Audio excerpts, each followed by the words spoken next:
얼마 전에 한 감동적인 기사를 보았습니다. 미국의 한 피자 배달원이 불길에 쌓인 주택에 아이들이 있다는 소식을 듣고 그 집으로 뛰어들어가서 아이들을 구조했다는 소식이었습니다. 119 도착이 늦어져서 정말 큰일이 날 뻔했는데 그 배달원의 용기가 5명의 아이들을 살린 것입니다.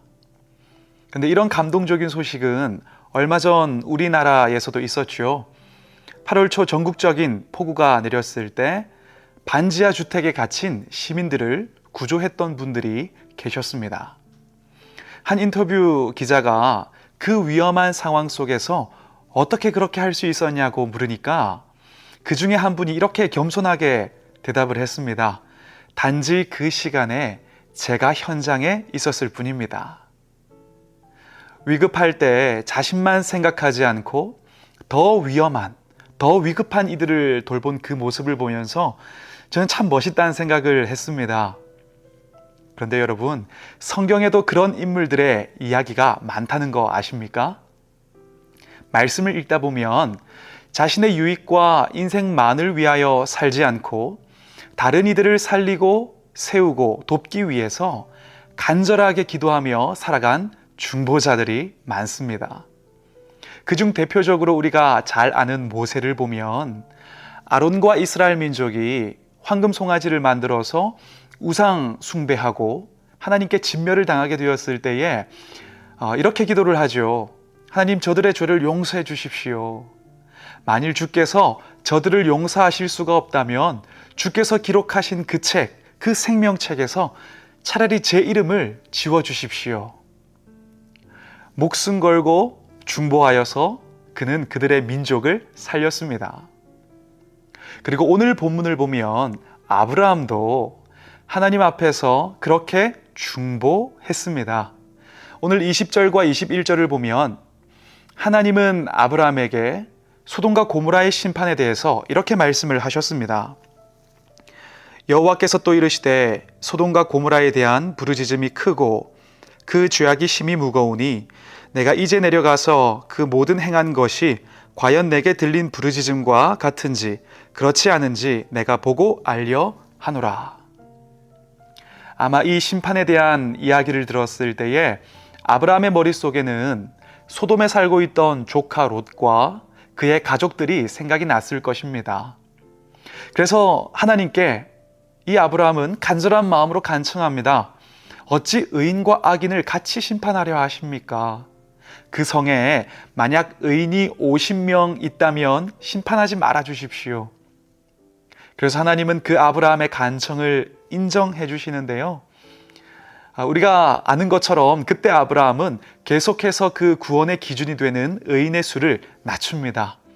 45명만 있으면, 아니 40명만 있으면, 아니 30명, 20명, 마지막으로 10명만 있으면 멸하지 말아 주십시오.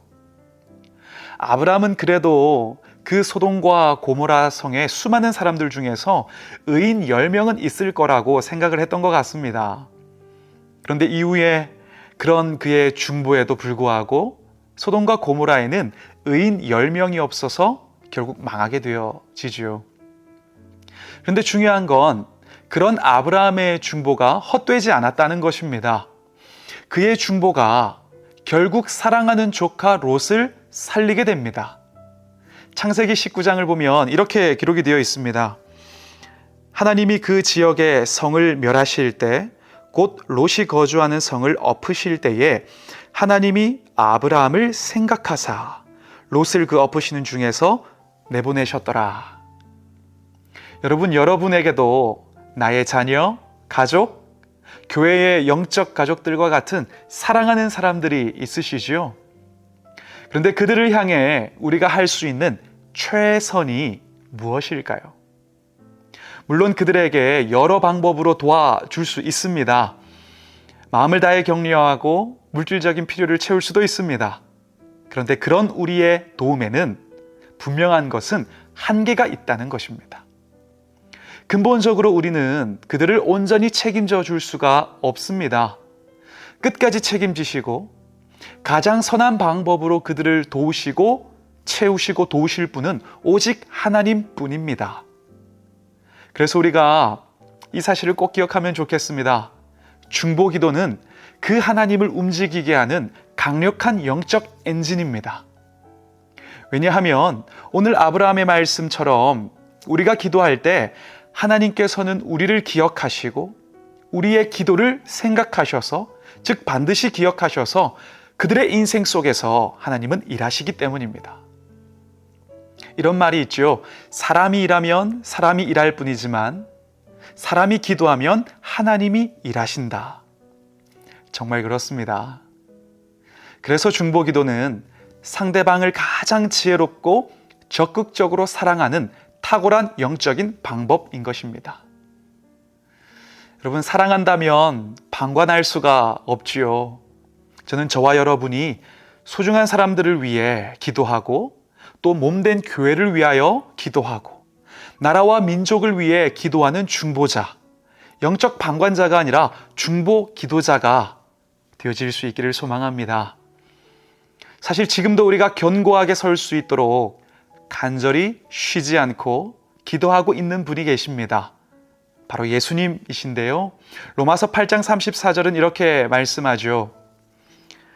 죽으실 뿐 아니라 다시 살아나신 이는 그리스도 예수시니 그는 하나님 우편에 계신 자요 우리를 위하여 간구하시는 자신이라. 그리고 성령님도 우리를 동일하게 중보하십니다.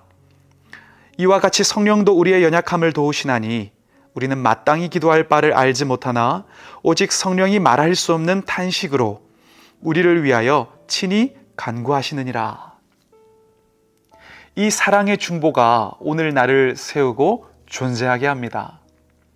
저는 이처럼 우리도 우리의 가족과 이웃과 몸된 교회를 품는 기도, 그리고 민족을 위한 진실한 중보 기도를 통해서 어제보다 그 마음이 오늘 더 주님을 닮아가는 우리가 될 수 있기를 소망합니다. 그리고 그 기도를 통하여 주의 일하심을 경험할 수 있는 그런 우리가 될 수 있기를 축복합니다. 기도하겠습니다.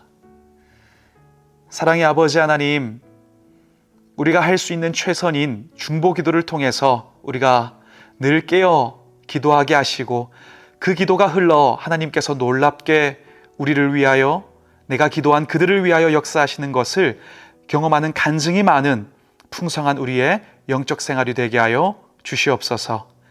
예수 그리스도 이름으로 기도드립니다. 아멘.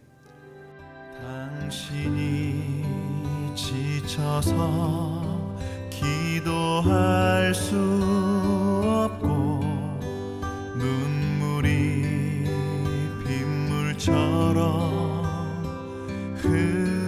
흘러내릴 때 주님은 아시네.